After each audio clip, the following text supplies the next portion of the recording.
audience we have. Please silent your phones and refrain from talking while presentations are going on. Again, this is the City of Glendora Water Commission meeting of January 23rd, 2025.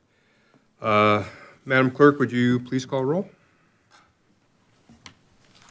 Thank you, Chair. Commissioner Thomas? Commissioner Cece? Here. Commissioner Lammers? Here. Commissioner Holmes? Present. Chair Hansen? Present. Let the record show all commissioners are present. All right, would everybody please stand for the Pledge of Allegiance? And Greg, would you lead us in the pledge? I'd be pleased to.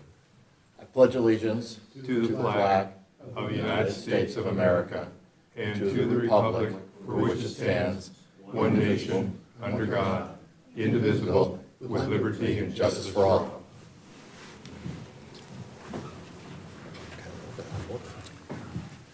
Thank you. Is there any need to reorder the agenda or add anything to the agenda? Any commissioners want to add or reorder anything? Bill, do you need to add or reorder anything? Okay, great.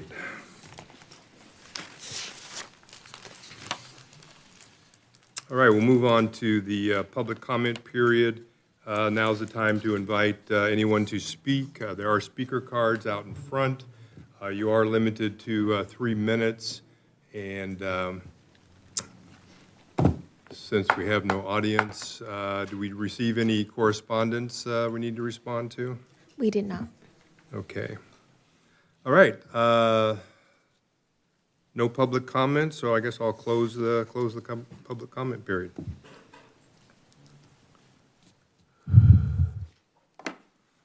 Commissioners, you have anything you want to bring up, talk about? Any reports? I had a question, just probably a dumb question. We just got in the mail, everyone in Glendora got their new water rates bulletin. And how do we know what zone we're in? Is that on our bill? Is it written on the bill so we know what the, if I'm a citizen, I want to know where I am on this chart. How do I find that out? I don't know if it's on your bill. I don't know if any of the staff do, but I do know that we have a zone map that is on the website. You can access it there. Okay. Yeah, the city website is being updated or has been updated. I know it wasn't a previous one, so we would have to double check. But yes, there is a map that will show Zone maps on the website. specifically what zone you belong to. But, Okay. and if it's not there, we'll double check with our IT department to double check to upload it. Okay, that might be a useful thing to include on the flyer when you send it out so that people know where to look for that. Thank you. And this is the going forward in 2025, the new rate structure is in place? That's correct. So it's for this year, for 2025. Great. So it'll obviously change next year as well. And is the city broken up into halves, like one half of the city gets a bill, and then the other half gets it like 2 weeks later, 3 I weeks? believe it's broken into like 8 different sections of the Okay. city, so it is staggered. Okay. And so not everyone's going to get their bill at the same time. Right, yeah, okay, great, thanks. Okay, the first item we have is a special item for reorganizing for term 24-25. Deputy City Clerk, would you like to take over and conduct a reorganization? Yes. So it's the reorganization for term 2024-25. At this time, I declare that the offices of chair and vice chair are vacant. Nominations are now in order for chair. Are there any nominations for chair? Mr. Hanson, have you exceeded your ability to be chair? Well, we every year, we, You don't term out or anything? you don't term out, but every year we go through the process of reorganizing. Okay. I'd like to place the name of Mr. Richard Hanson in nomination for chair, if he so accepts that nomination. Yeah, I'll accept it. And I would second that. I was actually going to nominate you, but you beat me to it, so So I guess second is better than none, right? Thank you. Okay. And then, are there any other nominations? Hearing none, I declare Commissioner Hanson is the elected chair by acclamation. Congratulations, Great, Chair Hanson. thank you. Thank you, commissioners. It's been a good four meetings a year process. And you crush them, you crush them. Okay, now we have then for the nominations for vice chair. Again, seconds are not required. So are there any nominations for vice chair? I would nominate Vice Chair Holmes again, if he wants. Thank you. With acclamation, you said a claim, or she Yeah. said a claim? No, thank you. I would, thank you. Yeah, so hearing none, I declare that Chair Holmes is elected as vice chair by acclamation. Congratulations, Vice Chair. Great, thank you. We're all set. A meeting late, but we're all set. Thanks to everybody. Thanks for everybody being here. It's been a while since all five of us have been present, and so it's good for all of us to be here to discuss the issues since we only meet 4 times a year. Okay, the second item on the agenda is the consent calendar. This is an item that is enacted by one motion unless one of the commissioners want to take an item off the agenda. The only item we have on the agenda is the minutes for October 24th, 2024. Is there a motion to approve the minutes? I move to do that, yes.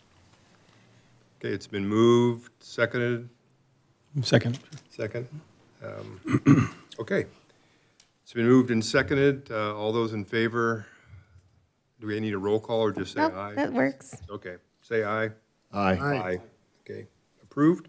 Motion carries 5-0. 5-0. The unfinished business, item number 3 on the agenda is the Water Conservation Program update, and Armando De Jesus is going to give us a presentation. Thank you, Armando, for being here. Of course. Good evening, Chairman, Water Commissioners. Today, I will be giving the water conservation updates, basically what we type of programs that we've been doing for the second quarter of the fiscal year.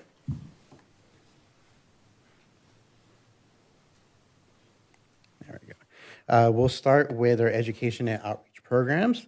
On December 12th, staff attended NWD's Being Water-Wise Student Art Recognition Award Ceremony held at NWD's headquarters in downtown LA. Jacob Bureau, our now first grader from Cullen Elementary School, was celebrated as a winner in the poster contest, chosen from hundreds of entries submitted all over Southern California. Jacob holds the distinction of being the first Glendora student to enter NWD's poster contest and earn this prestigious honor. Just a quick side note, Jacob was also the youngest winner and member of the group. As you could tell, he's the tiniest little guy right in front. Not every student, they were actually asked to do a quick little presentation, and not every student chose to because they were a little shy, being there. There was probably around 100 people there. So Jacob took that, and he's like, I'm going to do it. Quick little 10-second thing, but his parents were there, and they were super proud that he was brave enough to stand up in front of everyone to do that presentation. So these are the type of programs that us staff in conservation, we really love showing, because it shows that people are growing, they're learning, and the parents love it too. So we're currently promoting this year's poster contest right now, and it'll end on March 14th, and we'll do the award ceremony just like we've done every single year.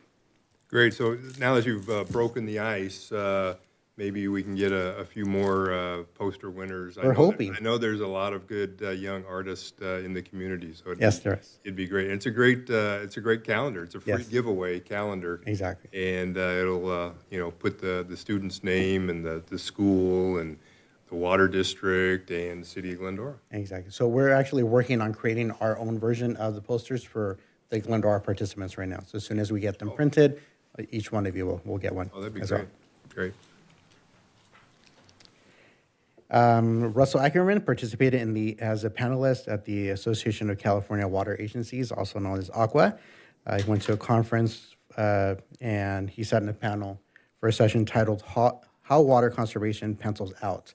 These discussions offer water agencies valuable perspectives, helping them evaluate their existing programs and explore opportunities for improvement and strategic developments by sharing our achievements and downfalls for programs that did or did not work.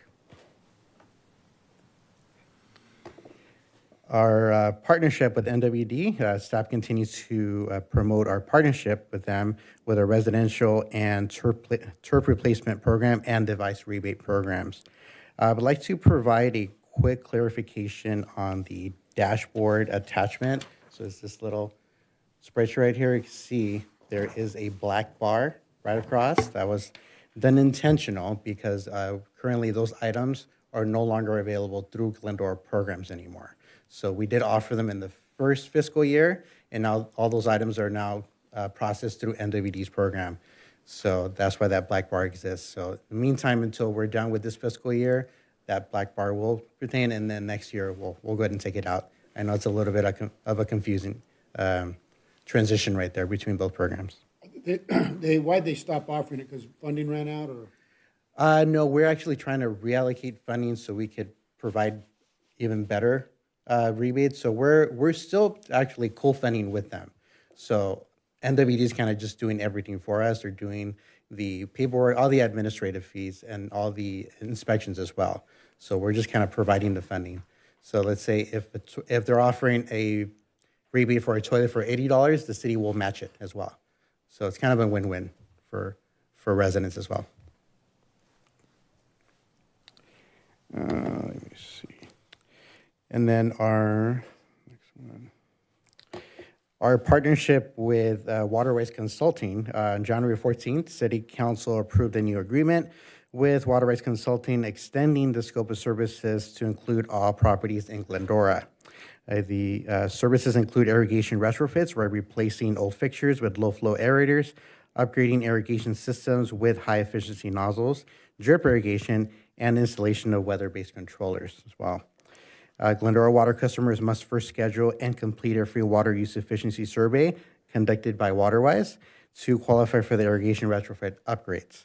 Surveys can be requested by visiting waterefficiencysurvey.com.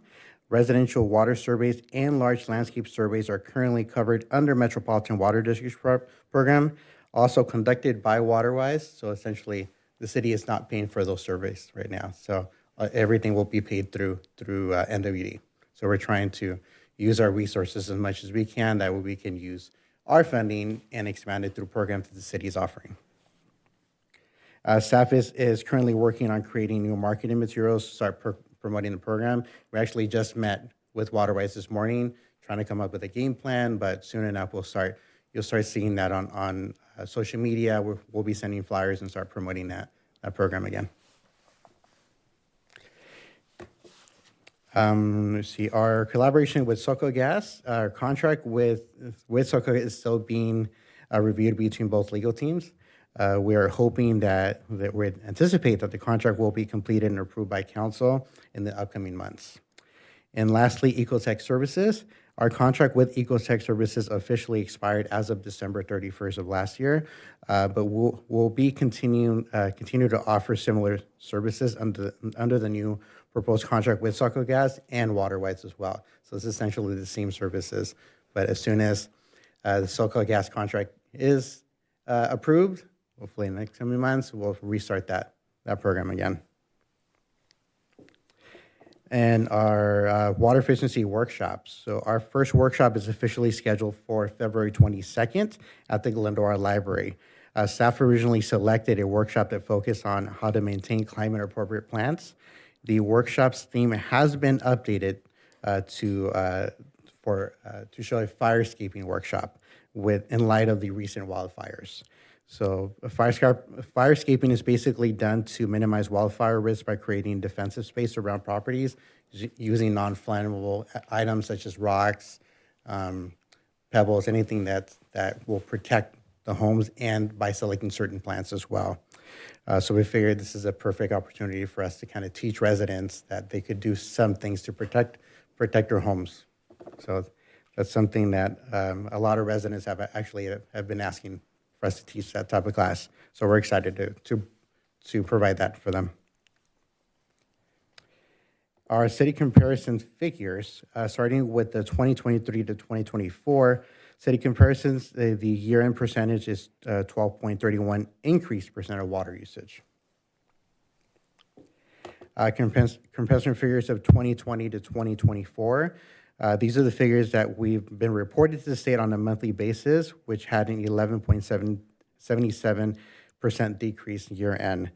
This is the last time that staff will be presenting the 2020 to 2024 consumption comparisons, given that the 2020 baseline no longer exists. Moving forward, all comparisons will be based by the current year and the previous year. So staff actually submitted the first reporting to the state with the new regulations, and the findings show that Glendora has been assigned a 21% reduction target for 2025. So that number will change year after year, depending on what the findings are for this year to next year. So it did increase slightly, but not too terrible. Okay, and that concludes my presentation. All right, any questions of Armando? Yeah. Oh, yeah, thank you, Armando. What's if you don't make your new goal, what, is there a penalty, or what do they? They're saying if we do not meet our goal, basically the city will be fined a certain amount. I believe it's $10,000 per day, something like that. But at the same time, I know they've had these rules for many years, and I think they just want some sort of program in progress. They want something showing that the city's doing our best, promoting programs and seeing some sort of progress, as opposed to certain agencies that might not be doing anything. So the very strict rules, maybe Rick would call them draconian, that were going to be implemented this year, they were started about 6-7 years ago. They've relaxed those, right, or pushed them back? The city actually still has the same programs. It depends on the city. So we actually decided to stick with the stage 3 restrictions, which basically just limits what time you're watering. No watering from 8 to 5, Monday to Sunday. Turn off your sprinklers when it's raining outside, when we do get rain. But those we're still actually implementing those restrictions right now. Some, though, we're even going to go to an overhead view of homes and landscapeable area and hardscape. Is that still, that was going to be implemented by the state? Is that still on the? That's still actually part of the new regulations. Okay. So we actually we are required, not residential properties, but we are required to not to do flyovers, but to submit the square footage of landscaping for CAI properties and special landscape properties as well. Great, thank you. One last question. WaterWise works with MWD. Correct. So they do have a separate. Ecotech is with gas. No, Ecotech, WaterWise, and they're all completely different companies. Yeah, but the one gas company is Ecotech. Is that who they kind of work with, or? No, SoCal Gas actually has their own contractors. We don't get the same contractors all the time. So the last program that we did was actually under Synergy. This new contract that we're going to get, we don't know who we're going to get, depending on their bidding process. Gotcha. So, okay. But WaterWise is, they do have a direct, currently, they do have a direct contract with WaterWise to provide surveys for residents and commercial properties. They get paid per survey? Do they have a retainer that they, I mean, do they get paid whether they do anything or not, or is it paid by the? They get paid by survey. Great. Yes. Thank you very much. You're welcome. Pat, you got a question? Oh, Greg's got one too? Yeah, I have one too. How does rainfall factors into the water conservation? Obviously, no rain, water usage goes up. So what is the impact of rainfall? We definitely notice a reduction of water consumption when it does rain. Obviously, during the summertime, they're turning down their sprinklers really high, or it's kind of a norm for people to be using it. It does impact it. Sometimes it doesn't. It could be a perfectly rainy season, and people have their patterns that they're used to. They still have their sprinklers, so that's one of the reasons why we still implement our stage 3 conservation mandates, because trying to break the habits. But rain does impact, and compared to the amount of rain that we had in previous years, we are seeing a decline of the amount of water that we're getting right now, or the amount of rain. So if you can go back to the 23 comparison, So you see in December, we increased usage by 20.65. It didn't rain in December. I believe last December was quite a rainy year. So what is the factor or the explanation for a 21% increase year over year? If we're being honest, we don't know what the cause is. Sometimes people just continue their habits all the way through winter. Some people are not aware that they're supposed to be changing their controllers, and they're very seasonal. They set their controllers and they leave it all year round, and it's still watering nonstop. Even on a wet season, they're still kind of continuously doing it. So is there efforts by the city then to identify individual users that have excessive usage? Yes, so we've actually created that. That's another part of the regulations that the state is asking for us to create a list of the top 20 users in different areas, and we have to specifically target them and let them know these are the programs that are available, and we need you to do your part. Okay, because on the outside, that's an alarming trends, looking from August through December, well, going back even to June of the increases. Those are alarming increases. Yes. But I have to believe a lot of it's based on the excessive rainfall that we had last year. Correct. Yeah, I think you're correct in that. While we may not have been monitoring it that closely, I think with the warmer temperatures that we've had the last couple of months, we know from the National Weather Service that January, or the beginning of this water year is the driest water year that we've had in recorded history back to the 1850s. They've been very clear in that. We're hoping to break that trend this weekend. But yeah, I think increased temperature, virtually no rain for the last 2.5, 3 months definitely will have an impact on water consumption. Pat? So I was going to ask some of the same points you had. I think it was back in June or July when we started hitting those 100-degree temperatures. And I just remember thinking, because I always say, oh, California, September and October is the 100-degree weather, right? September is the hottest month of the year, or August and September, I should say. And I remember we got those 100-degree temperatures early, or it seemed to be early. So that would maybe point to some of the numbers in June or July, whatever it was. But yeah, I was kind of wondering too why the trend would go so much higher at the end of the year. But what I was looking at though, and if I'm doing my math right, we went from a almost 12% decrease to a 12% increase. So that's a 24% swing. So I know you guys said that you are going to be targeting the highest users. Has that been done throughout any of this trend, or is it going to be done, or where are you guys at with that? Because again, I we'll get into it more probably with one of the other presentations, but as far as the amount of water and so forth the city has, I'm thinking about all these fires and turning on hydrants and other cities not having enough water, and God forbid if that happened here. It's really had me, I've been looking forward to this meeting because it's had me really worried, like what would happen if it happened here.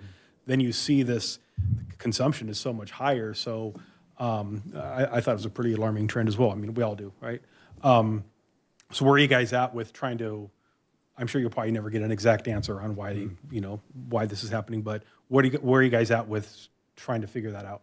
So every year we do produce that list of high water users, and we do contact them, but it's one of those situations that you could have all the tools in the world, but you can't lead that horse to the water. And sometimes it's just residents that they have the ability of paying the high water bills. And you could try to hand them every single program that you want, but at the end, some people are like, they're going to continue doing what they want because they can, unfortunately. So it's just a matter of trying to kind of be persistent, and maybe even a matter of going door to door and knocking and say, hey, we have these programs available for you. So aside from just the largest consumers of water, because I mean, I have a modest home here, and there's others that have much larger properties. So I'm guessing maybe a bigger house, maybe more people in the house. I'm guessing their water usage would be much higher than mine, right? Yeah, right, and it would make sense. Exactly. So aside from it being high consumers of water, the consumption, is there another factor at play? Hey, your usage, you're showing a trend. Your usage was this, now it's this. What are you doing different? Because I think maybe that's, and I don't know if you're already doing that, but that seems to be more, to me, more of what needs to be looked at is not just who's using a lot of water, because that in itself is, it should be identified, but who's increase their water usage. Maybe some folks are doing it and don't even realize they're watering more, or they keep their timers on. Is that part of that list, or is it just the amount of consumption that people have? It's usually customers have? the amount of consumption. So Okay. typically, because we have over 13,000 residents, so it's really difficult for us to monitor their usage every single day. So we do try to give them those tools for them to do it themselves. But occasionally, when someone receives a high water bill, that's usually their drive for them to call us to say, what's wrong? What am I doing wrong? And then that's when we go on there, we specifically tell them, you're overwatering. Sometimes they don't believe us, and they say, look, give us an opportunity to go to your home, Right. and we'll show you exactly what's happening. But Is it possible to produce a report that shows, I mean, the information is in the system, I assume, right? Is it possible to produce a report that shows, and I don't know, stop me here if I'm going down the wrong path. Is it possible to produce that, not to monitor, right? Because you can't monitor 13,000 customers, Yes. but something that is more automatic, right? Something that's more automated that can produce a report that shows, okay, who's increased, X percent for 2024 versus some prior period, right? I would assume that would be also easy to get out of the city's records, right? correct. And that's actually part of the plan for this year. Okay. We're planning on sending letters with a copy of the report saying this is how much water you're using. Okay. Okay. Well, I guess I had another question, but I forgot what I was going to ask. Okay. Anyways, thank you. David, you got anything? No, one of the things that would be helpful, I'm looking at this right now thinking 23 and 24, where do we have the most rain? Which year gave us the most rain? So I can't remember off the top of my head. But if I look at this, two things could be going on. One is that let's say we had a lot of rain in 23, that would artificially depress the consumption for the green bar. And if we had less this year, it would artificially raise it for the red bar. Right. Just because of the amount of rainfall. Correct. Even if people are not changing their controllers and all that kind of thing. So that would be an interesting piece of data to have on top of this plot. I mean, if we had like the rainfall or something And- that tracked with that. And if you like, for our next presentation, I could actually provide I don't know if anyone else. the numbers of our rainfall, Yeah. that we can try to correlate to Yeah. during that season. Sure. I could definitely add that for next time. Okay. Thank you. Great. The only question I had was you mentioned that the state identified us as being needed to reduce 21%. Correct. And yet 24 versus 23, we were 12% to the good. So that's 33% that we'd need to reduce. But the state's going to be looking at our programs. Do you have an easy read graph or trend line to demonstrate that the citizens of Glendora are participating, growing participation in a lot of the programs? I mean, that may help, because we're not going to reach 21% reduction anytime soon. But if we can show that we've got these programs and people are taking advantage of them, and the trend is going up and more people, maybe that would bode well for the city. The spreadsheet or the report that we're submitting is very limited on the information that we could put. We could actually type in, these are the programs that the city is offering, but we can't attach anything showing trends. This is how many people have applied. This is what we're doing. So it is kind of limited. You can just list out what programs you are offering. Basically, even collaborations with WaterWise, with NWD, so we can list all of that type of information, but we can't submit any physical data showing for the entire city. Yeah. And what I understand is the state's looking at the city, not the individual homeowner. Correct. The city as a whole, not It's up to the city to decide how they're going to deal with the individual homeowner. exactly. Right. You're talking about you can't submit that to the state, right? Is that what you were saying? Yes, Okay. yes. Do you, I mean, I'm guessing you do have, what is the trend of participation in any of these programs over, let's say, the last 2 years or however long they've been going on? Do you see, Is it slowing down? Is it ramping up? Is it, is there active participation? We notice when we do have an active drought year that when it is all over social media or the news saying that the drought is here, we notice activities completely go up. So how was As 2024? soon as there's something in the news saying that the drought is over, it's raining, participation goes completely down and people go back to habits. So how was, overall, how was 2024 versus 23?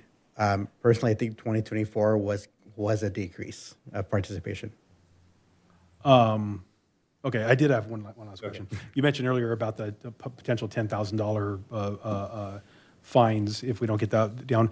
And correct me if I'm wrong, I think in prior meetings, you had always said, well, there's no fines, but it's something the state wants us to do. And again, correct me if I'm wrong on that. If that's the case, is this new that they're finally starting to talk about actual fines if usage doesn't go down, or There's always am I been remembering that right? a threat of fines in the past. To be honest, it's kind of they're very consistent with that message. But again, they're just looking for participation that we have something. But yeah, there's always been that threat of fines. And So they're not ramping up that threat, if you will, or Yeah. they're not actually going forward with it, or they may not. It's nothing new compared to what you've mentioned in past. exactly. Okay, And gotcha. and I've been in conservation, especially for City of Glendora, for 12 years now, and I've never seen them sending anything. It's just a matter of some sort of effort from the city, and we've had a conservation program for over 15 years already. Okay. If I can ask just one last question, Okay? and forgive me if this has already been addressed. So we need to reduce 12% to get back to, let's say, baseline zero and reduce another 20%. Unless I missed it, what is the plan? Or what's the potential plan? It's just pushing our programs as hard as we can, basically, and trying to get residents to participate in our surveys as well, because that's kind of the first push that we need to do. Yeah. We have all the data we can in the palm of our hands in a computer, but if the resident does not allow us to enter the property to do a survey, we don't know exactly what that water consumption is being used for. So the first action of plan is try to get residents to participate on these surveys, and then we could come up with an actual list. This and this and this is the problem. As soon as you do this, you're going to see that reduction. One just last comment is just a suggestion, is I've noticed that for myself, when I get something in the bills, I tend to push those aside and I look at the bill. And I've even done it with our water bills. And then I go back, oh, okay, wait, hold on, what was this? What was this? But when I get something like the notice that he showed, I think I got it yesterday or today, and I see it's from the city of Glendora and it's not a bill, that catches my attention more. So if you guys do send anything out, I don't know if you're doing it that way or with the water bill. I know you sent some stuff with the water bill. To me, at least, it catches my attention when I see something from the city of Glendora and it's not a bill. Oh, shoot, what is this? What is this for? So I don't know if maybe that's one way of if you're going to do it through the mail, of doing that in addition to or instead of putting it with the water bill. Again, it catches my attention. And, yeah. Right, and that's what I'm saying. That's why it catches my attention more when I get something like that versus just a leaflet inside of a bill. You're correct. Because all of our bills have those, bills for everything has those little leaflets. They're just saving money. I mean, it's the convenience Absolutely. No, of of putting course. it Yeah. in the water bill. But And No, the- absolutely, but I'm just saying that for me, it catches my attention when I see that other envelope with the official seal. Maybe that would catch others' attention too, to actually look at that and, oh, hey, what is this? I completely agree with you. I do the same thing. Yeah. I get my Edison bill, doesn't matter what it is, I see it. I just want to see how much that bill is. But yes, when we do send one singular piece of paper showing the information, we do get more attention. it'll be interesting to see the conservation that comes about with the new water rates going into effect for 2025, if they have an impact for people to start conserving a little bit more. We're hoping. Follow-up questions, too. So similar to municipal goals on solid waste and recycling diversion, which I'm very familiar with, our first goal as a city is to reduce water usage. Second goal is to eliminate or avoid fines from the state, which the state will look at our enforced programs and our conservation efforts in determining whether Glendora has met their obligations. What would be potentially helpful in these comparisons, in addition to the rain, is to also show the year-over-year comparisons of our neighboring regional cities to see how we compare. Because it'd be interesting to see how Glendora compares to Azusa or San Dimas or West Covina? And are we experiencing the same increases or declines of that, and using Glendora as a litmus test to the other cities? So that works in the waste diversion side, and as long as we're proving, I believe if it's similar in municipal waste and recycling, that we are implemented our programs for diversion, that we will avoid specific fines from the state. So I would imagine other local municipalities also have this public information. I don't know if that's shared in any of the board or regional water use programs, but that would be beneficial to see some of our regional cities and how we compare. We'll definitely we'll look into it. All right, with that, good discussion. We have a motion to receive and file the, I wanted to remember. Okay. You sent me a long time ago an email about, I recently tried it on the new website, and it doesn't work the way you had described it. So if you could send that to me, but also make sure on the website that it's there, because I could not figure out how to follow the prompts that you had gave me on the new website, because obviously it's different. So Correct. if you can resend that to me, I'd really like to do it again, but also just make sure that it's operable on the new website, Yes, I guess. we actually did update that did you? file Okay. showing the new steps how to do it, so I'll forward it. Okay, and I promise I'll get it done faster. all right, we now have a motion to receive and file the Water Conservation Program update. I'll make a motion to receive and file the water conservation update. It's been moved and seconded I'll by, second. by David. All those in favor say aye. Aye. Aye. Aye? Motion carries 5-0. Great. Okay, moving on to item number 4, which is the fiscal year 24-25 water distribution update for the second quarter. And Jake Severa is going to give us a update, a presentation. Good evening, Chair. Good evening, Commissioners. A lot of great questions. We appreciate it. Mr. Thomas, just to touch base on that bill insert that you did get, there's a QR code on there. You scan it with your phone, it'll take you right to the water conservation, the water billing page. And there you can drop screen what zone, what size meter, your units directly on there. So yeah, it's kind of like the new way we're going with the QR codes. I know it's a little difficult sometimes, but yeah, there is information on there, and then the websites are right below that. So, just to give you a heads up. Yeah, so 2024 water distribution update. Unfortunately, Jason couldn't make it tonight, so I'm filling in for him. So bear with me. Compared to last year, 2023, in the last 3 months, we're right on pace. If you can look at the chart, it's 82 from 2023, and it's 84. It's 83 now. And just a quick note. Just in January alone, we're already at 17 leaks. So it's not in here, but we're already on pace to hit over 400 leaks in the year. So that's been our pace the last couple of years. Some of your questions might be answered too, is why some of the water use has gone up too, is we have a lot of leaks in the city. We have a lot of old mains. So we're taking care of that. We're doing CIP projects, and we're moving along.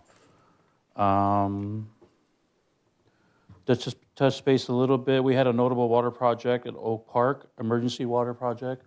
If you notice here, we replaced about 750 linear feet of 8-inch pipe, 12 services, 2 hydrants, 1 blow-off, and 1 air vac.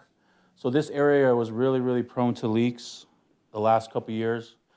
This main was actually located, if you see here, here's some proof of some of the damage it was causing to the residential property. The main was running right literally in their parkway. We replaced pony walls, replaced concrete multiple times on this street. So we decided that it was pretty important to, save property. We recently just completed this. The shutdown went smooth. We did a well coordination with the country club too, because we were having some issues of trying to make sure everybody had decent amount of water. So we coordinated it with the country club. We had 2 tie-ins that started at 8 in the morning, and then by 1:30 p.m. everybody was back in service. It actually affected around over 250 customers, but luckily the guys did a great job. We used a contractor for that, but in coordination with all of our guys, we got it done. Jake, what kind of pipe was in there that you replaced? It was an old steel line, Steel, 6-inch, okay. yeah. And that's C909, that's plastic then, that's. Yes, sir. We went with the CU909 there. A little bit cheaper, a little bit easier to get, But yeah, we went C909. You can kind of see kind of the layout and stuff like that. But you see, we moved it out here. If you look over here, the main was usually, this is actually a new pony wall. We replaced this before and this before where it was actually damaged before. So we moved it back about 10 feet. What did you use an insertion valve for? We actually had to use, I wish the map kind of go back. I can explain here. This main that goes up here, Yeah, goes around, it's probably over, what do you say, Dale, maybe like 10,000 feet or something? So to prevent all the drainage and delay the tie-ins, we put an insertion valve right here, so we didn't have to worry about dewatering that whole main. We put that in there, because it was gonna take hours to drain that guy, so we decided it's just smarter to do that. so it's just temporary then? Actually, it was an insertion valve, but it is a Permanent? permanent solution, yeah. Okay. It's easier to go that way. Another notable project we worked on was a 14-inch water main at Gladstone. Thankfully, our very own Eric Simpson welded that guy and was able to get it repaired for us. That would have been a major project if we couldn't get it. We're also looking at other issues there to see in the future, but like I said, an old 14-inch water main. On December 18th, we actually took, we got delivered of our new hydro excavator. We currently have an older one, but now we currently have two. This guy, I mean, literally cuts labor half when it comes to, fixing leaks. And like we mentioned, we have over 300 to 400 a year.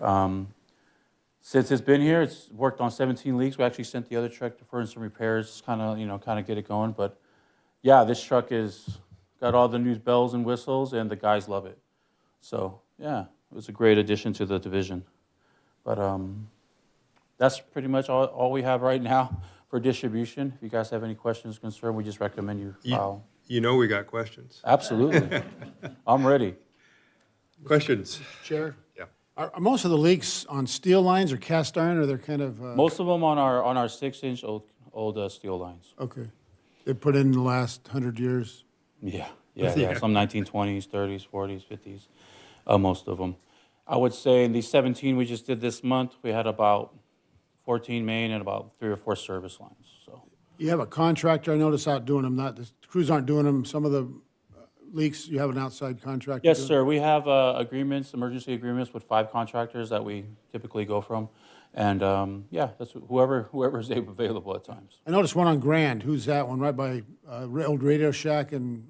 Yeah, there's a leak right there. Actually, Suburban has a line there that they're working on. Okay, And, I I thought it believe- was that, I saw it, I didn't recognize a crew, so I bet it was Suburban there. Yeah, Yeah. let those guys worry about it. No. Yeah. We have enough. Did you say Radio Shack? Are you dating yourself? There's no store in there yet, it's still Radio Shack to me, there's nothing in there to lease it, so, but you knew where it was, right? No. That's the only store I ever knew in there. That's going back to the 80s. 60s. Yeah, it hasn't been, something's been in there in 10 years, it hasn't been Yeah, in it's- there, so. Rick knew where it was. Yeah. Thank you very much. No, you're welcome, Mr. Is there any Holmes. questions? I have a question. I don't know if this is distribution or supply. But obviously with the devastating fires, the concerns on the conditions of fire hydrants and water supply in conditions are an issue.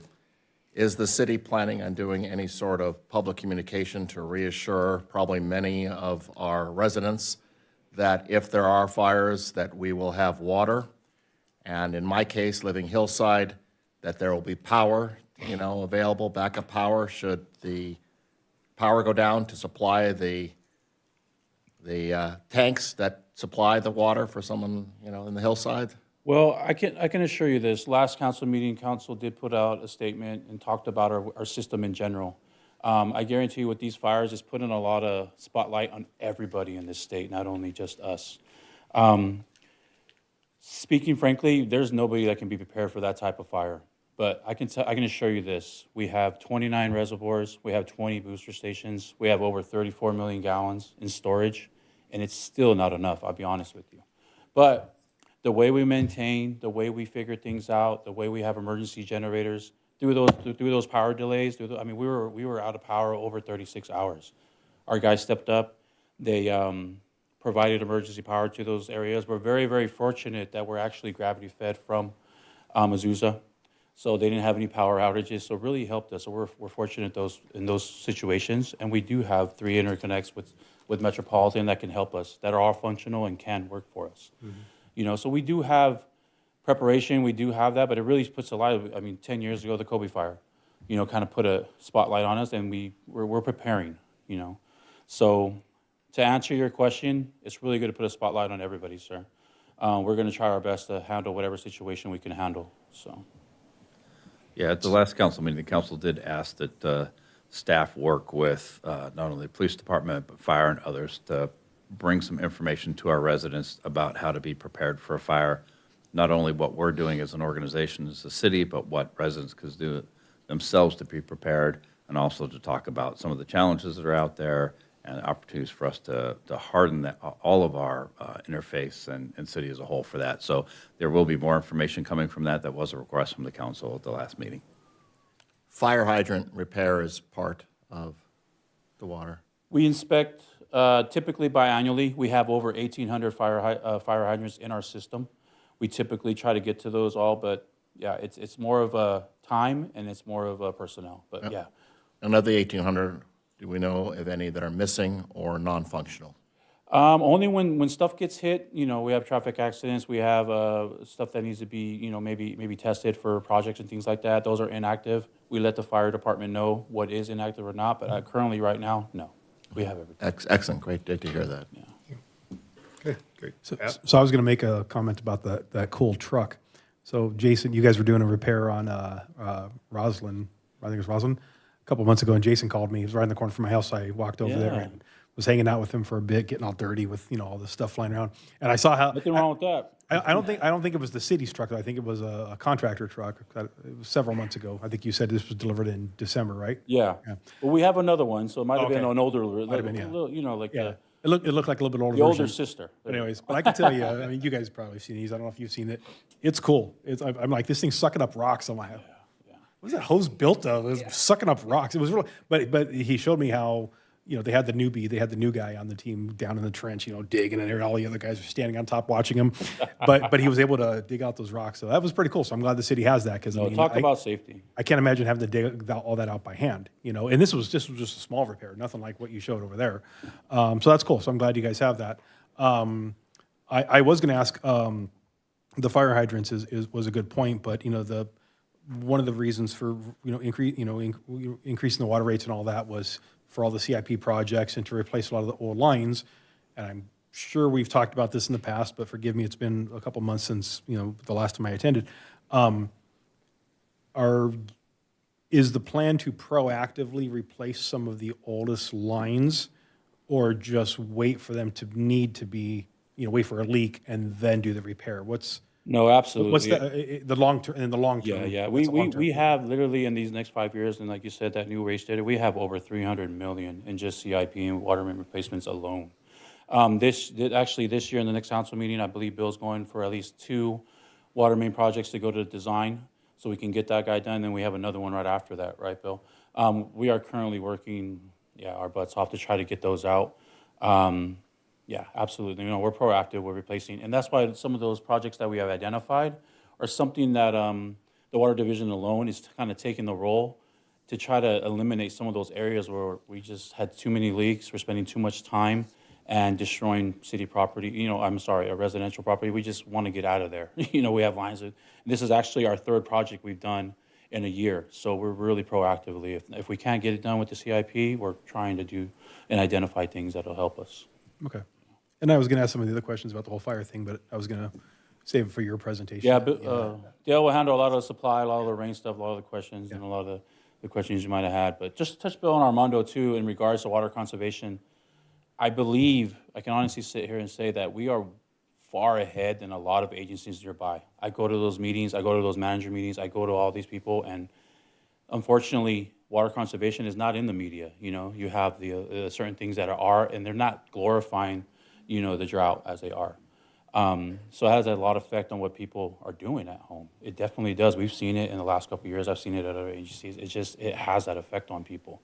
So if it's not being glorified by the media, it's not being glorified by us, we're trying our best. We have literally 4 staff with Mondo over us, Eric and other that are just working their tails off. We actually had somebody leave, our part-time conservation officer, who would go out and check early in the mornings, 4 or 5 in the morning. He left a couple months ago, but we're trying to fill that as fast as possible. There's only 2 people that really go out there and check, but we're proactive on it. We're trying our best. Yeah, I think after 2 very wet years, water conservation is not a Yeah. sexy topic. Yeah, and you know that, Mr. Hanson, working. And they'll touch base on that, as how the condition of the basin, how the condition of some of those areas where we are getting water. We're very, very fortunate that it will last us through the year and Great. probably the next years to come. So, I know this has come up in the past. I brought it up in the past. Not to name names or anything, but I do have some neighbors. One around the corner, some new folks that moved in. Water was just literally streaming down their cul-de-sac and then down the street over to Gladstone. And I was walking my dog and actually went up to the door. I did not identify myself as a water commission board member or anything like that, just as a concerned citizen to say, hey, I don't know if you know, but you're not only are you, and they have just a small patch of grass. I mean, it's not even as big as this area, you know, and their driveway was just flooded. And I said, hey, by the way, I know you guys are new here. Did you know that you have water literally streaming down the street 2 blocks away? I mean, just flowing through the gutters. And they said something like, yeah, we know that this and that, whatever. And I said, okay, you might want to shut it off. I mean, like, because the lady who answered the door seemed very nonchalant about it. But then as I walked away and I looked back, I saw the husband came out and turned it off. But it was that kind of thing. So my point is that I have called the city before about another neighbor. God, I don't want to seem like I'm that guy. But it's during the day, and I was told, well, we can't do anything because we have to drive by and see when it's being done. Well, but if you drive by at 4 in the morning, the guy doesn't water his yard at 4 in the morning. The guy's watering his yard now. What can be done to make notice of those, I don't want to say offenders, I mean, geez, I'm not trying to point it like that, but what can be done to bring notice to that? Because I know if you guys don't see it with your own eyes or whatever the regulations are, right? But if somebody says, hey, I got pictures, I got video, this is happening and it's blatant, it's bad, what can be done to address that with that customer? Because I have several neighbors where I just see water, I mean, it's ridiculous how they don't see it themselves, and it's mind-boggling. So what can No. be done to address that? like Armando mentioned, we're going through a big change with the website. Right. It's actually being just user-friendly, being easy for people to get on there and report those type of things. Literally, you can go to your area, report a water waster, and just go from there. We appreciate that you're that type of resident that does report it. We want the calls. We want to be able to go out there and, I mean, last year we actually fined a resident that was ignoring. Yeah, it took 3 or 4 letters, but we fined them for overwatering, for literally just, letting things go. But yeah, we're just trying to be proactive with that, trying to get the website going and us just keep pushing to educate people. That's what these programs are. That's what SoCalGas are. They're like, we take advantage of whatever Met is offering, whatever Upper District is offering, whatever people are giving away free money, something like, I mean, Country Club a couple years ago, over $1 million used for them. Yeah. We're trying our best to educate, and that's the best we can do. So what's the best way to report that? Because when that happened, I was actually going to call Armando and be like, hey, get somebody out there. But they turned it off, so there's that. And by the time somebody came out, there's nothing to see. So what's the best way to report that? And again, just report it from the sense of trying to educate the person, not, I think the best way is just call. slap their wrist, slap their Yeah, hand or just- anything. But just what's, call our water division Okay. hotline. And Mondo, we have a hotline, a water leak hotline as well. Sorry, I don't know it by heart. We actually do have a hotline that either call the main line or the hotline, let us Okay. know. But we do ask for specific information, what time you see it. Yeah. Especially if we're all the way in the north end of town. Of course, yeah. It's something, it'll take us 10, 15 minutes to get there. Yeah. By the time we get there, it might be off. So we are actually required to document anything just in case, God forsake, we have to go to court. We have to document it. if somebody gets a video of it and sends the, I mean, can somebody submit a video so that you're able to see it even though if one of your people can't? I mean, is that something that's doable or no? We have done that in the past, especially when someone is watering at 4 o'clock in the morning, and obviously the rest of us are asleep. So we have done that in the past and kind of bring them, it's more of a, bring it up to their Yeah. attention, let them know, hey, by the way, you're overwatering or Yeah. you've been watering for And that's just 3-4 where I'm coming hours. from. Again, I don't want to be like that guy. I think, Pat, what a city's Yeah. opportunities are if there are specific codes established and a code is broken, then code enforcement can come in there. So maybe the question, to your question, you have the hotline, which is, the neighborly way of doing it, but are there specific city codes that are engaged for abuse of water or something that code enforcement and city municipal code can be enforced? Yes, there is. And we actually work together with code enforcement, and something like that happens. They will actually document, they'll send it to us, and then we communicate with that resident directly to Because them. I believe Glendora has a very proactive and solid code enforcement team. Yes. Yeah. Yeah, that's what I was kind of getting at, yeah. So, all right, thank you, guys. David, you got a question? The question is not necessarily related to this, but the huge fires, that we've just witnessed. How much of the problem in fighting that fire, and you may not know this, and that's fine, was due to the lack of enough water in the reservoirs and coming through the distribution pipes? And how much was due to the lack of a number of points of attack, fire engines, firemen? I don't know I that wouldn't we be would able- yeah. hazard a Because guess in to that. something of that scale, you probably couldn't have enough fire trucks in the world to Yeah, knock that down. I would say we would probably refer to the information that we've received from the Los Angeles County Fire Chief and some of his comments along with the city, and talking about the challenges when you have a wind-driven fire. Right. You have zero air support because of the wind. Yeah. They did make some points that on a typical house fire, they might roll 3 engines out Yeah, there. right. And if you've lost 4,000 houses and you need 3 per house, there's just not enough gonna engine companies available and staff available that Yeah. quickly to do that. So, but I don't think we would want to weigh in as to what that was, but we'd leave that to the experts. And I think the reporting and after action reports that will come from that. Yeah. Well, thank you. I'm just curious because this could happen again here, so. To put it in one perspective, I was one of the local news channels last night talking about the Castaic fire. They were saying that the winds were so bad, it was burning a football field size area every 3 to 5 seconds.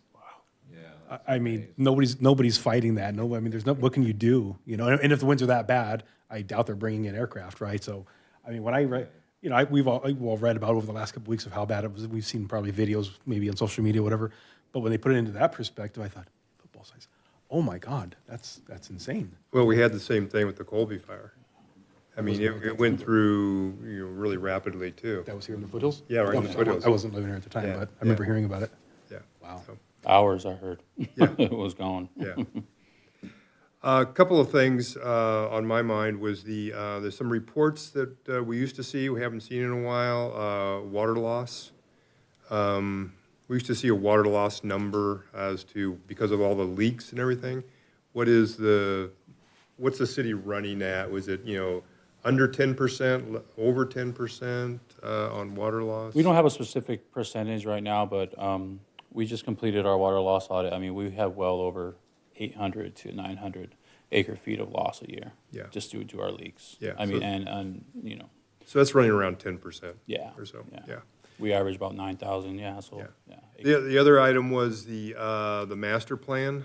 We used to see things that you had done or were planning to do, and in light of the age of the pipes and they need to be replaced, it'd be nice to have a heads up as to what are some of the projects Absolutely. that you've got penciled in to work forward. Yeah, we have an Excel sheet that kind of prioritizes by areas and stuff like that, and definitely we can share that next time. Yeah, I think we used to see them about once a year or something like that. Yeah. Somebody from the engineering department used to, Yeah, we used to one have, lady from the engineering department, when I first started, would present all the different projects. Right. Yep, we can do a CIP update Yeah. at the next meeting. The reason we didn't do one at this particular meeting is just because we're closing out the last few projects and out to bid, and getting ready to award on the next few. So at the next meeting, we can provide the update, and we'll be able to let you know all the contracts that we've awarded and where those projects are at, and then the next phases of those. Great. All right, thank you.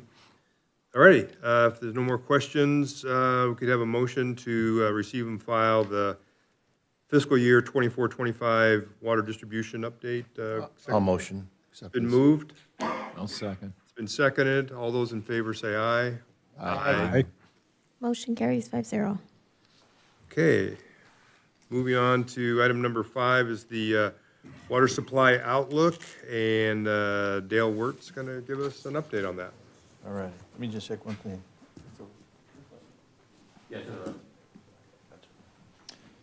Hi, Commissioners. Thank you for coming in today. I'm going to present the water supply outlook. There are a couple of updates, and I'll highlight those as we go.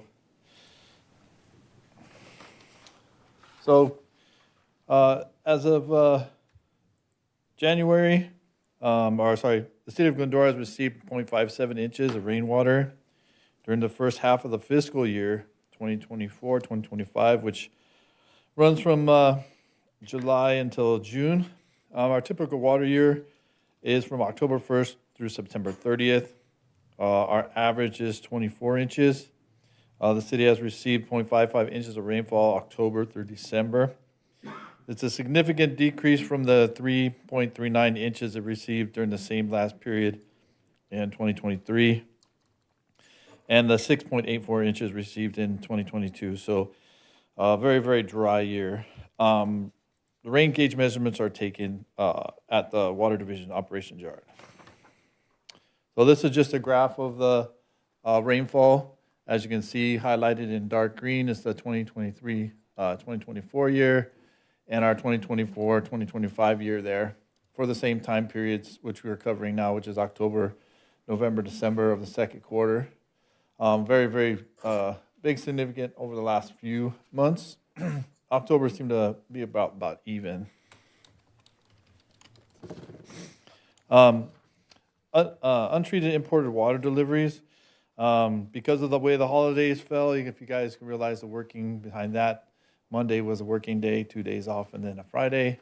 A lot of the committees that we attend, including Basin Water Master, had closed, so it took till January 8th to get this update. This covers the imported water deliveries into the canyon area. So for current, we have 3 valleys. As of December 31st, 2024, 3,834 acre feet were delivered via the MWD letter agreement, which is kind of catching up on it through the heavy rains and the drought. They were able to do that. 3 valleys also spread 336.6 acre feet through PM26. During November, 3 valleys did not make any deliveries. December, 3 valleys did not make any deliveries through USG 3 and or to the San Gabriel County spreading basin. Upper District started making deliveries through USG 3 at a flow of about 250 CFS of in June. The reason I mention that is because those deliveries are continuing. During December 2024, Upper District plans to deliver 14,956 acre feet through USG 1 at the same flow rate of 250 CFS. The San Gabriel District during November of 2024 delivered 1,110 acre feet to the San Gabriel Canyon spreading grounds and 1,053 acre feet into the Beatty Canyon. During December, they also delivered about 1,500 acre feet into the spreading grounds and about another 1,000 acre feet into the Beatty Canyon. Those are the updates for our imported water deliveries. Here are a couple photos, as I always show. To the left is September. That is Morris Dam. And then to the right is December. A little bit of water loss in there. But they've been holding water there because of the work being done at the San Gabriel Reservoir, which is here. So again, September 25th on the left. And you can actually see the work happening on the left-hand side, the dredging and cleaning out of that basin. And then in December already, that work had stopped, and they started filling back up that San Gabriel Reservoir. If you look really carefully in the center, you can see what I call the humps on the left-hand side are completely visible top to bottom, and then only the tops of those humps are visible in December. All right, favorite subject, snowpack. As of January 1st, 2025, the snowpack of the Sierra was about 162% of normal. As of January 14th, that has dropped to 126%. The snowpack on the Colorado River on January 1st was about 94% of normal. It stayed about the same, 94%, as of January 14th. Storage on the Colorado system, Lake Powell, as of January 1st was at 36%, and as 14th, you're still at 35%.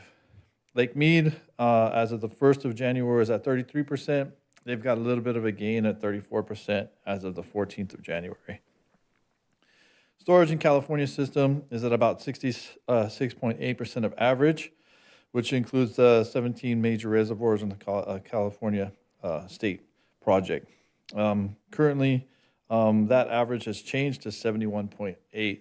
That's probably due to some precipitation and snow in the northern parts of the state. The California state water supply allocation was set to 5% as of December 2nd, 2024. I do have a correction on this slide as well.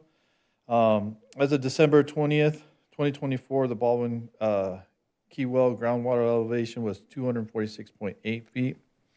On September 27th, 2024, the Key Well measured 24.3 feet. That represents an increase, not a decrease, of 3.4 feet over a 3-month period.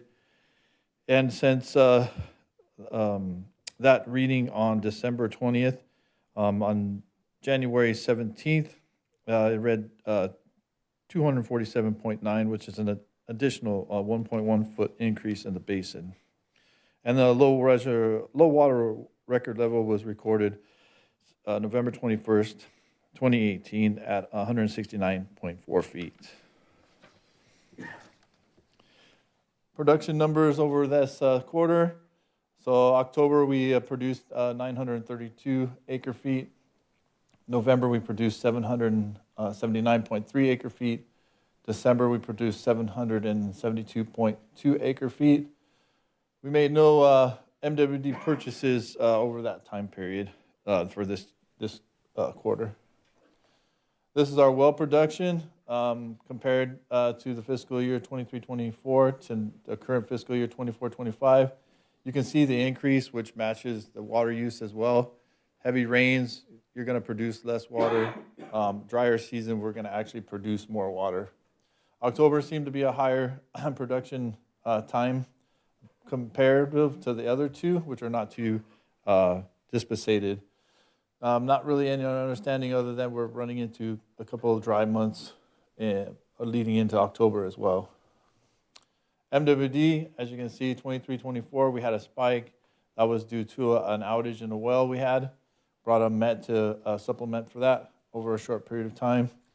And then we had no purchases during this time for fiscal year 24-25.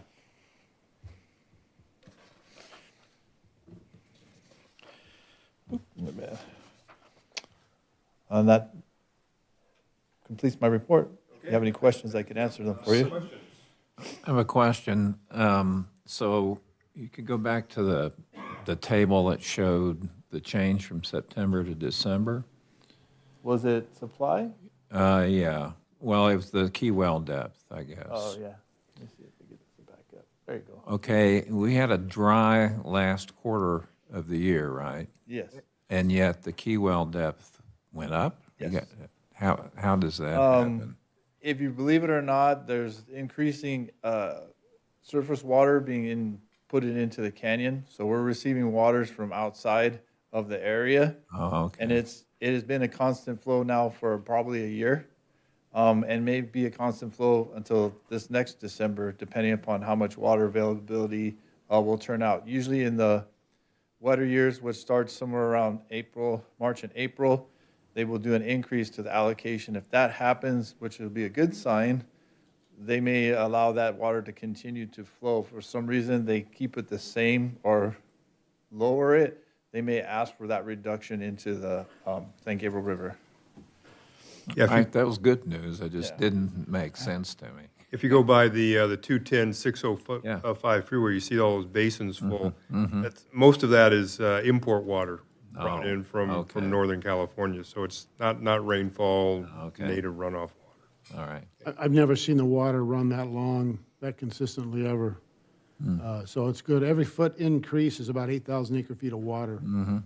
So Glendora's blessed because we have that upper basin up there in Azusa, which gives us head for our system pressure, but, and then flows downhill. So it's a good thing.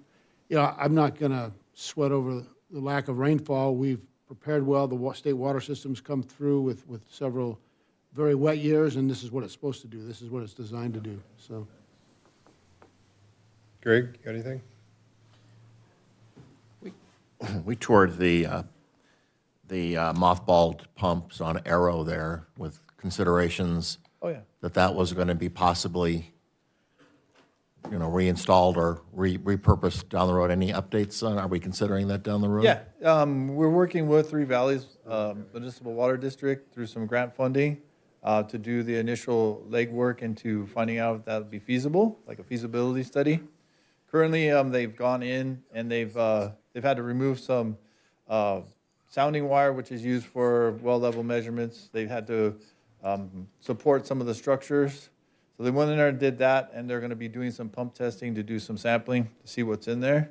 So it's an ongoing project. So basically, the feasibility study will come out. It'll tell us how much it'll cost to operate based on the treatment processes, how we should operate it. The partners are still there, and we're hoping that down in the future we can.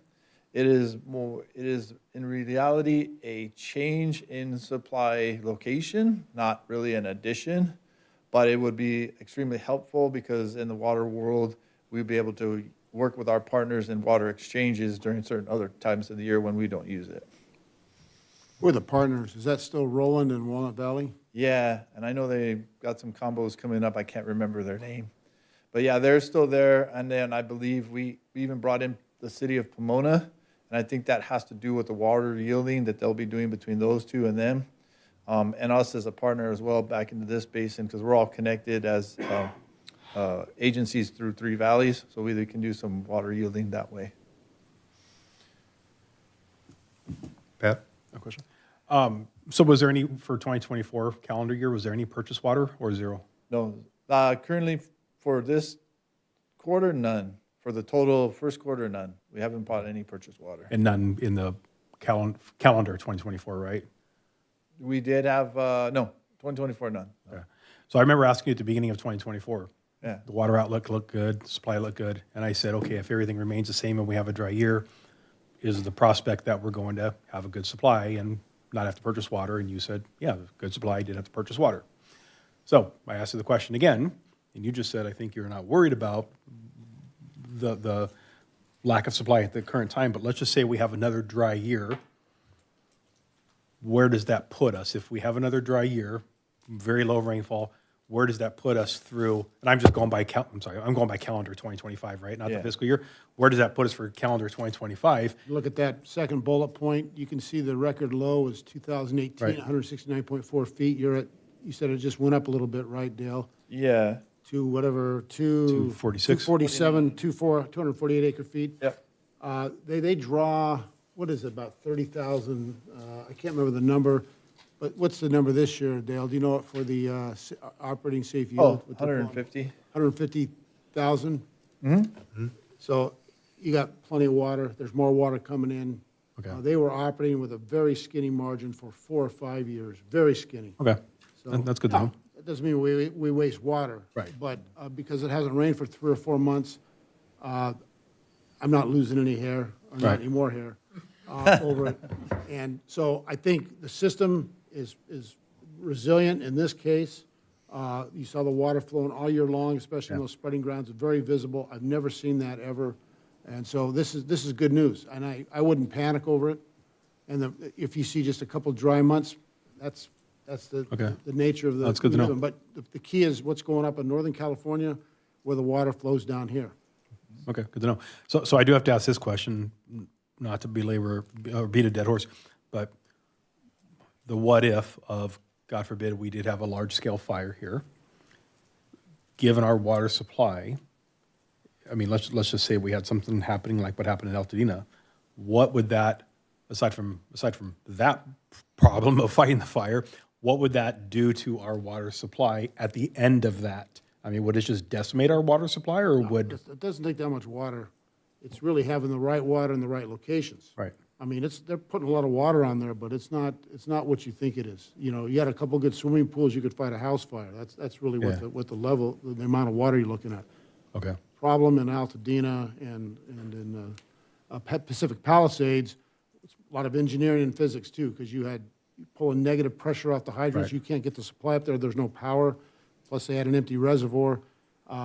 Best thing was prevention. They should have been clearing brush. Right. And doing that for years and making sure that you had the defensible space around there. It's a little late when you're trying to put water on a fire that's with high winds like that. You got to make sure you're prepared. So a lot of that is on the water department, make sure they got the generators, they can put water, because when you're trying to pump water up a hill, you got to have, pushing that water up there takes a lot of energy. But before that, you got to have people clearing the defensible space, and the public agencies that are responsible for those public spaces clearing their high brush and things like that Right. too. That preparation is the key. And I know like the water dropping helicopters and all that, they're going to It's fantastic. wherever they're getting it from, right?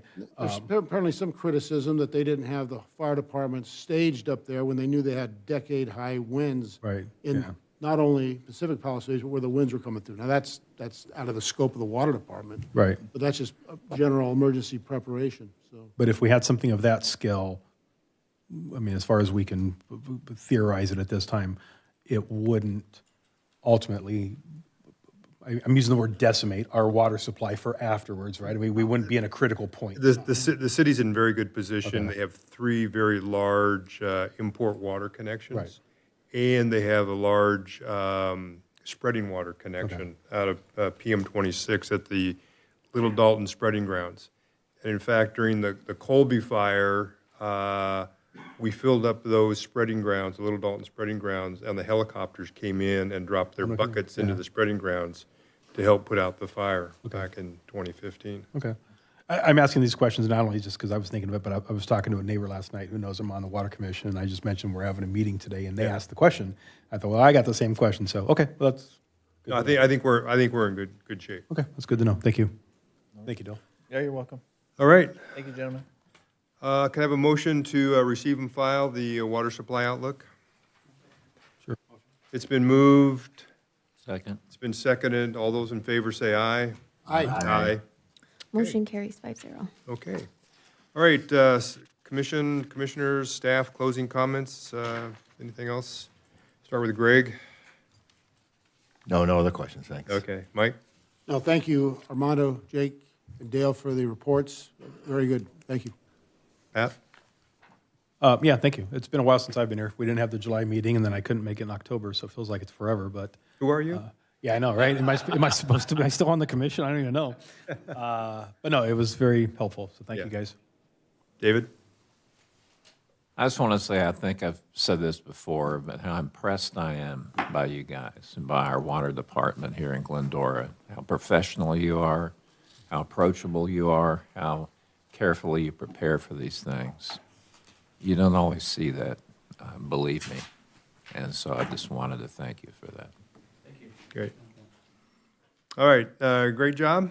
Thanks, guys. Bill, you have anything you want to say? No, sir. Okay. All right, meeting's adjourned at 7:19. Thanks, everybody.